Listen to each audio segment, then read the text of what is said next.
മുൻകാലങ്ങളിലും ഉണ്ടായിട്ടുണ്ട്.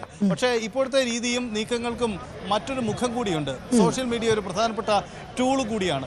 അപ്പോൾ ആ ചർച്ചകൾ ഇങ്ങനെ തുടർന്നുകൊണ്ടേയിരിക്കുമെന്ന സാഹചര്യമുണ്ട്. അപ്പോൾ അതൊരു പ്രധാനപ്പെട്ട കാര്യമായി മാറും. നോക്കുക, കഴിഞ്ഞ 5 വർഷം കേരളത്തിലെ പ്രതിപക്ഷത്തിൻ്റെ മുഖമായിരുന്നു വി ഡി സതീശൻ. സതീശനെ മുൻനിർത്തിയാണ് എല്ലാ നീക്കങ്ങളും.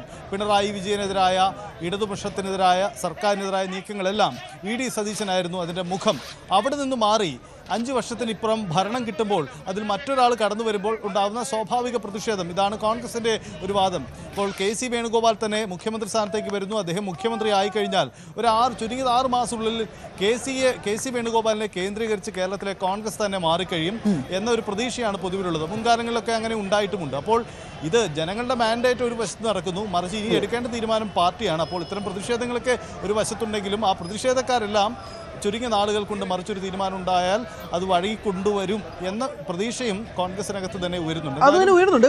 പ്രധാനപ്പെട്ട കാര്യം, ആളുകൾ ഉൾപ്പെടെ ഇപ്പോൾ സോഷ്യൽ മീഡിയയിലായാലും ഈ പ്രകടനം നടത്തുന്നവരായാലും, ഇപ്പോൾ ഡാൻ ഒരു വ്യക്തിയുടെ അഭിപ്രായം എടുത്തപ്പോൾ പോലും ആളുകൾ പറയുന്നത് 2021 41 കിടന്ന UDF-നെ പിടിച്ചുകൊണ്ടുവന്ന് 102 ആക്കുക. സതീശൻ നേരത്തെ പറഞ്ഞിരുന്നു 100-ന് മുകളിൽ സീറ്റ് കിട്ടും. അതനുസരിച്ച് തന്നെ കണക്കുകൾ വന്നു. 12 ഒരു ഡസൻ മന്ത്രിമാർ വീഴുമെന്ന് പറഞ്ഞു, അതും വന്നു. അപ്പോൾ കൃത്യമായി രാഷ്ട്രീയം പഠിച്ച് പാർട്ടിയെ മനസ്സിലാക്കി രാവും പകലും കഷ്ടപ്പെട്ട് സതീശൻ കൊണ്ടുവരുമ്പോൾ സതീശനല്ലാതെ മറ്റാര് മുഖ്യമന്ത്രി ആവണം എന്നുള്ള സ്വാഭാവികമായ ചോദ്യം ആളുകൾ ഒരു ഭാഗത്ത് ഉന്നയിക്കുന്നുണ്ട്. പക്ഷേ അവിടെയും ഇതാണ് ചോദ്യം. ഈ സോഷ്യൽ മീഡിയ ട്രെൻഡ് അല്ലെങ്കിൽ ആളുകൾ മനസ്സിലാക്കുന്നത് പോലെ ഹൈക്കമാൻഡ് തീരുമാനിക്കണമെന്ന് നിർബന്ധവുമില്ല.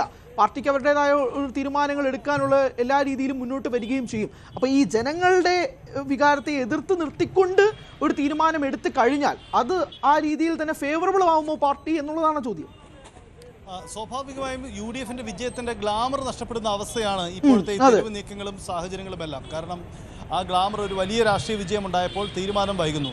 2-3 ഘടകങ്ങളുണ്ട്. ഒന്ന്, നോക്കൂ, വോട്ടെണ്ണി കഴിഞ്ഞ ഇത്ര ദിവസം 4 ദിവസം പിന്നിടുകയാണ്. ഇതുവരെയും മുഖ്യമന്ത്രി ആരാവണം, മന്ത്രിസഭ എന്താവണം എന്നത് സംബന്ധിച്ച ഒരു തീരുമാനവുമില്ല.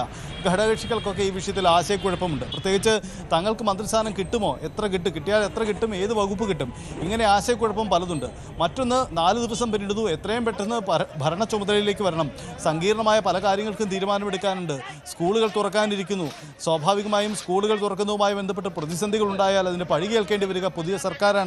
അപ്പോൾ ഇങ്ങനെ പലതരത്തിലുള്ള വെല്ലുവിളികളുണ്ട്. അപ്പോൾ സർക്കാർ പെട്ടെന്ന് ചുമതലയേറ്റ് ഇവിടുത്തെ ഭരണ പ്രതിസന്ധിക്ക് പരിഹാരമുണ്ടാക്കേണ്ട സമയം കൂടിയാണ്. പരമാവധി ഒരു ദിവസത്തെ കാത്തിരിപ്പ്, ഇതാണ് കോൺഗ്രസ് കേന്ദ്രങ്ങൾ പറയുന്നത്. പക്ഷേ ആ തീരുമാനം എന്തായാലും അതുണ്ടാക്കുന്ന തർക്കങ്ങളും പ്രതിസന്ധികളും ഒക്കെ വലിയ രീതിയിലുണ്ടാവും. അത് ചുരുങ്ങിയ ദിവസമെങ്കിലും നീണ്ടു നിൽക്കുമെന്ന് ഉറപ്പാണ്. കാരണം അത് ആ തരത്തിലേക്കാണ് ഇപ്പോൾ ചേരിതിരിവ് ഉണ്ടാക്കിയിരിക്കുന്നത്. മാത്രമല്ല, ഘടകകക്ഷികൾക്ക് താല്പര്യമില്ലാത്ത ഒരു വ്യക്തി മുഖ്യമന്ത്രിയായി വന്നാൽ ഇനി അങ്ങേയിട്ട് മന്ത്രിസഭയുടെ പ്രവർത്തനം എന്താകും എന്നതുകൂടിയാണ്. സ്വാഭാവികമായും വലിയ തർക്കങ്ങളും നീക്കങ്ങളും ഒക്കെ ഉണ്ടാവാം. മന്ത്രിസഭയിൽ തന്നെ അനിഷ്ടമുള്ള പലർ തന്നെ ഉൾപ്പെടുത്തിക്കൊണ്ട് എങ്ങനെ ഭരണം മുന്നോട്ട് കൊണ്ടുപോകുമെന്ന ഒരു വലിയ വെല്ലുവിളിയുണ്ട്. പക്ഷേ ഇതിനൊക്കെ പ്രധാനമായും കോൺഗ്രസിനും UDF-നും ഉള്ള നേട്ടം ഒരു വലിയ മജോറിറ്റി അവർക്കുണ്ട് എന്നത് തന്നെയാണ്. നിയമസഭയിൽ ഒരു വലിയ മജോറിറ്റി ഉണ്ട്. അതുകൊണ്ടുകൂടിയാണ് ഈ തർക്കങ്ങളുടെയൊക്കെ ഒരു കോൺഫിഡൻസ്. തർക്കങ്ങളൊക്കെ ഉണ്ടാവും, പക്ഷേ അതൊക്കെ ഞങ്ങൾ പരിഹരിച്ചു വരുമെന്ന് അവർക്ക് പറയാൻ കഴിയുന്നതും. എന്തായാലും ഡൽഹി ചർച്ചകളിലേക്ക് ഇനി ശ്രദ്ധകൾ നീങ്ങുകയാണ്. ഡൽഹിയിൽ നിന്ന് എന്ത് തീരുമാനമുണ്ടാകും, ഇപ്പോഴത്തെ ഈ ജനവികാരം അല്ലെങ്കിൽ പ്രവർത്തകരെ തെരുവിലിറക്കിയുള്ള ഈ നീക്കം ഡൽഹി ചർച്ചകളെ എത്ര കണ്ട് സ്വാധീനിക്കുമെന്നാണ് നമുക്ക് അറിയാനുള്ളത്. എന്തായാലും സതീശൻ്റെ ഇന്നത്തെ ഈ നിർദ്ദേശത്തോടു കൂടി തന്നെ പൊതുവിലുള്ള ഈ പരസ്യ നീക്കങ്ങൾ അവസാനിക്കുമെന്ന് നമുക്ക് പ്രതീക്ഷിക്കാം. കേരളത്തിൻ്റെ എല്ലാ ഇടങ്ങളിലും ഈ നീക്കങ്ങളുണ്ട്. പ്രത്യേകിച്ച് കെ.സി. വേണുഗോപാലാണ് അവരുടെ കണ്ണിലെ കരട്. കെ.സി. വേണുഗോപാൽ ഒരുപക്ഷെ MLA മുഖ്യമന്ത്രിയായാൽ അദ്ദേഹത്തിന് ഉപതെരഞ്ഞെടുപ്പിലൂടെ MLA ആവേണ്ട ഒരു ഇടം ഇരിക്കൂരാണ്. ആ ഇരിക്കൂറിൽ തന്നെ കെ.സിക്കെതിരെ വലിയ നീക്കം നടക്കുന്നു.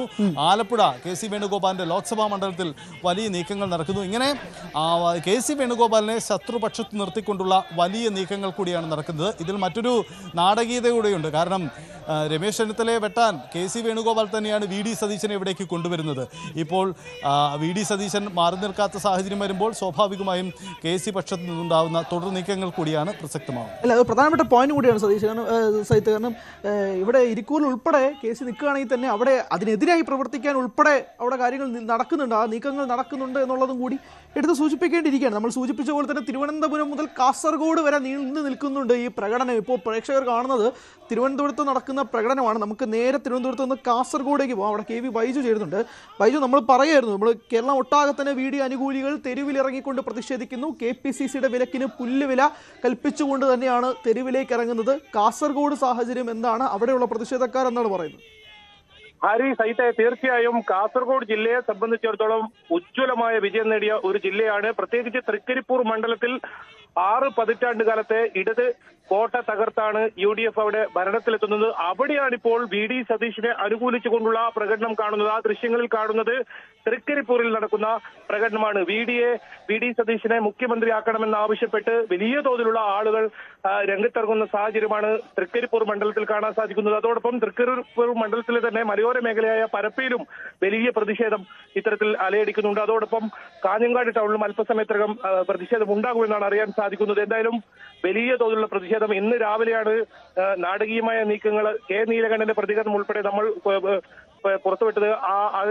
അത്തരത്തിൽ VD സതീഷിനെ പിന്തുണച്ചുകൊണ്ട് രംഗത്ത് വരുന്ന സാഹചര്യമാണ് ഉദുമ MLA ഉൾപ്പെടെ നടത്തുന്നുണ്ടായത്. പക്ഷേ സന്ദീപ് വാര്യർ തൃക്കരിപ്പൂരിൽ ഇത്തരത്തിൽ KC വേണുഗോപാലിന്റെ ഭാഗത്ത് കൂടുതൽ വാർത്തകൾക്ക് News 18 Keralam YouTube channel subscribe ചെയ്യുക.